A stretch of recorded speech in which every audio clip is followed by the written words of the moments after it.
Hello my dear students, class 4 के Hindi students. आज हम आपके इस ऑनलाइन क्लास में आपके हिंदी किताब से पाठ 4 चैप्टर 4 रफू की सुई कहानी के बारे में पढ़ने और समझने जा रहे हैं। यह कहानी हैंस एंडरसन जी के द्वारा लिखी गई है।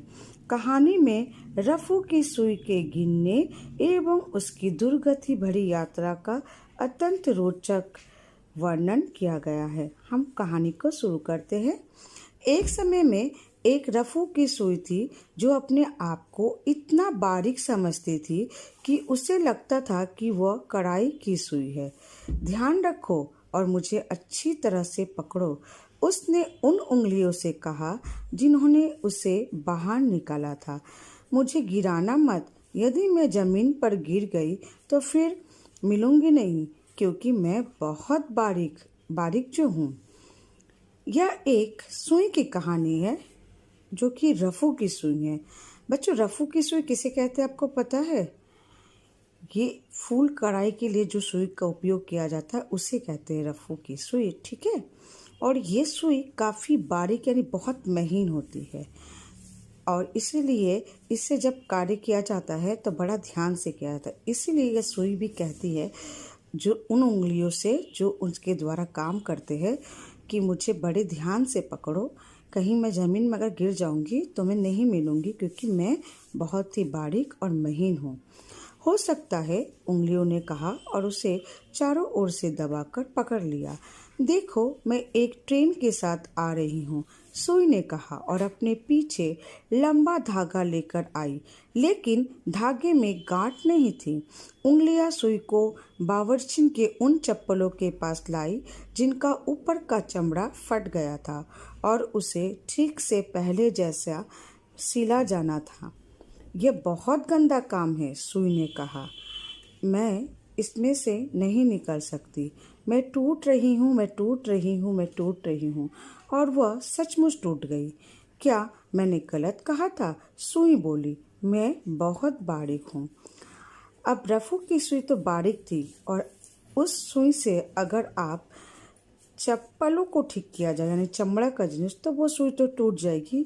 तो यहाँ यही कहा गया है कि जब उसके द्वारा उसे ठीक किया जा रहा था चप्पलों के पास लाके, तो वही वह कहती है कि जिनका ऊपर का चमड़ा फट गया था, चमड़े को सीधे से वो कह रही थी कि मैं बारीक सी हूँ, मैं टूट जाऊंगी, और वो टूट गई।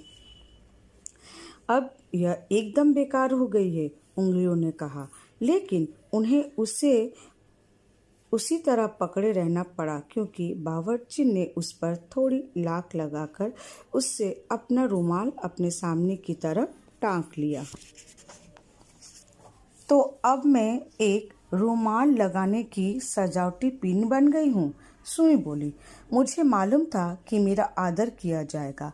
जब कोई किसी लायक होता है तभी उसका आदर होता है। और वह मन ही मन हंसी, क्योंकि किसी को भी नहीं मालूम कि सुई किस तरह हंस सकती है। वह वहाँ बैठी रही जैसे कि शाही बगदी में बैठी हो और चारों तरफ देखने लगी। क्या मैं पूछ सकती हूँ कि क्या तुम सोने की हो? उसने अपने पड़ोसी पीन से पूछा। तुम बहुत सुंदर हो और तुम्हारा सिर बहुत खास है, लेकिन यह काफी छोटा है। तुम्हें बड़ा होना ही पड़ेगा, क्योंकि सबके ऊपर लाक नहीं लगाई जाती। यह कहते हुए रफू की सुई गर्व से इतने जोर से उछली कि वह रुमाल से बाहर निकलकर उस चिलमची में गिर पड़ी जिसे बावर्चिन साफ कर रही थी।